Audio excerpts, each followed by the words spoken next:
Well, we have finished our quilt project. Almost. What we need to do now is to bind it. And to bind a quilt means we are going to enclose all 3 layers of our quilt sandwich in a nice, neat, orderly piece of fabric that's not only going to make it look nice, but it's going to protect the edges from fraying and becoming unsightly. So the first thing we need to do is measure each side of our quilt, add that number up. We want to make sure that we cut 2.5-inch strips, and we need enough to go around the quilt. And I always cut about 20 inches extra, just to be on the safe side. I'm going to stitch them together into one very long strip. Go ahead and lay the first strip horizontally on my table, right side up. And I cross the second strip right side down on a perfect 90-degree angle to it. I'm going to go ahead and put a pin in right here where the two cross. We're going to place a line. And I am going to stitch on that line. Now I'm going to use a little smaller stitch on that. There's no real law that says you have to. There's no quilt rules. There's no quilt police, but I like to. Just going to go ahead and stitch on that. I'm going to put these 2 strips together. If you've ever made a jelly roll lace quilt, you have done this many times. Okay, pull it out. Now I'm going to go ahead and trim this down. I am going to open this seam up, and then I am going to iron the length of my strip wrong sides together, and we'll be back. So I have the right side of my quilt on the bed of my machine. I'm going to take the one strip and I'm going to leave myself a very generous tail. Okay? I am going to start stitching about here, leaving my tail open. Where I'm going to stitch is from here, and I am going to backtrack. 1/4-inch seam I'm putting on here. The reason I'm backtracking is because there will be some points of stress on here as we work on our binding. Just a few stitches forward, a few stitches back, and I'm going to stop at 1/4 inch before I get to the edge of my quilt. And I have markings on my machine to tell me exactly where that is, which is right there. I like to bring my foot up and go on a 45-degree right off of the machine. Next thing I am going to do is I'm going to turn the corner. To turn the corner, I'm going to fold the binding back on itself and come back over the quilt. I like to put a pin or 2 in here. There we go. Just till I get started. It doesn't have to be pinned all the way down. Again, I am on the back side of the quilt, not the front side. So we all have different ways of doing it. And this just happens to be my way of doing it.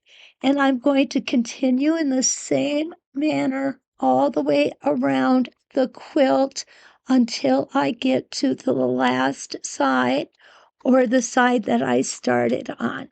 And I'll be back to show you how we're going to address that. I made a little mark here, which is about 10 inches away from where I started. So what I'm going to do is I'm going to stitch to that point, and then I'm going to back stitch. Keep an eye for it. It doesn't have to be exact. just approximate. And there we go. Like I said, we're going to have a little bit of stress here on that. So what we've got, I'm going to go ahead and pull this right down here so you can see it. Here is the tail on the right side. Here is the tail on the left side. Now, I use this device, which is called a bound to fit tool. This tool is from So Steady. It has complete instructions on the tool, exactly how to use it. I'm going to show you how to use it. I have found is the easiest way to bind a quilt and make sure that you get it right every time. The first thing we're going to do is we're going to go ahead and smooth our tails down on either side. Now, we want them almost kissing, okay? So you just have a little itsy bitsy teeny tiny color of your bagging fabric showing through there. And then what I'm going to do is I'm going to go ahead and I am going to press this down and be back. Now that I've pressed this down, I'm going to go ahead and I'm going to open up both sides. I'm going to open up the left side first. And hopefully what you can see is it is very easy to see that line that I pressed down. I am going to take my bound to fit tool, which has a line right here on it. I'm going to line that line up where I just drew on my um, on my binding. I'm going to make sure it's nice and straight. I'm just going to draw this down, and then I'm going to trim to that drawing line. Easy as can be, just trim.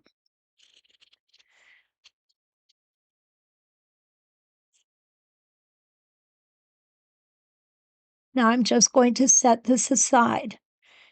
So what we have is we have the right side trimmed.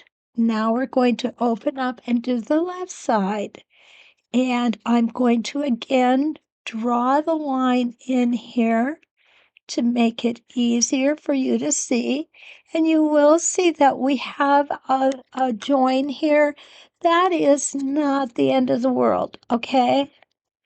I find that I don't have any problems with joins coming together at the binding where it is attached to each other.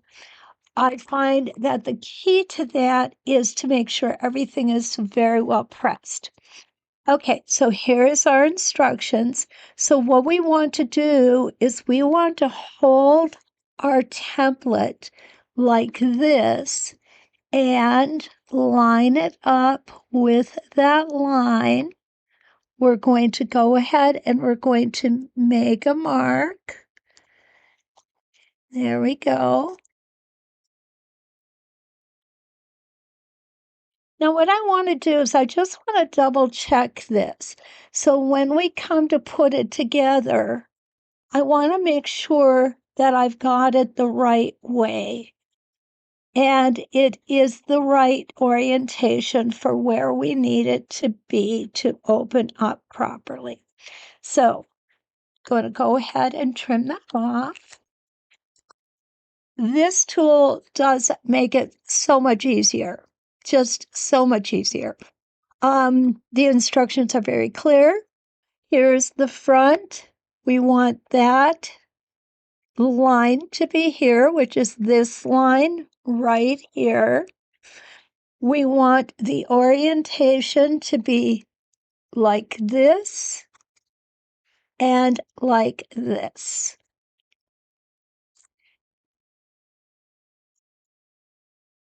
Just follow those instructions and you'll be fine.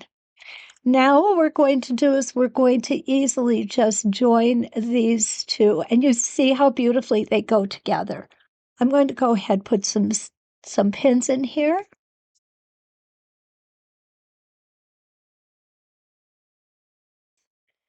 So make sure you pay attention to what you're doing and not other things. And if you need to divert your attention, go right ahead, but stop stitching.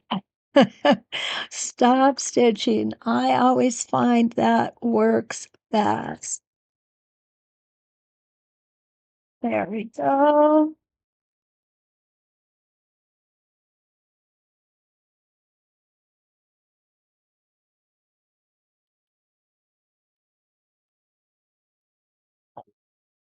Those threads off. Now we're going to go ahead, open this back up, and what you're going to see is it comes out perfect. I'm going to go ahead and I'm going to press this seam open. Press this open for now. And then what you're going to see is everything will come together perfectly. And then we'll just finish stitching across here and be back. Okay, so now we have this totally attached to the back side of our quilt. What we want to do is we want to turn it to the right side.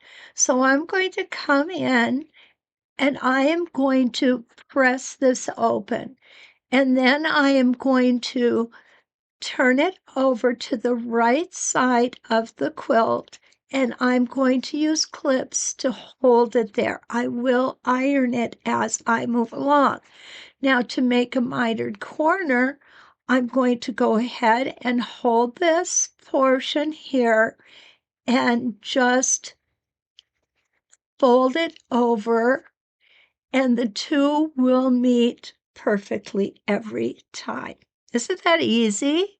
Everybody thinks it's so difficult, but it really is quite easy. So I will go ahead and get it all prepared, then we'll be back to do our final stitching. Okay, so here we go, guys. This is the last step in our binding, and I am machine stitching my binding down from the right side. Now, some people like to start with their binding on the right side and turn it to the back side and hand stitch it, and that's just fine. This is, for me, the way I do utility quilts. Anything that's going to be washed a lot, I just want that extra stability and strength of the machine stitching.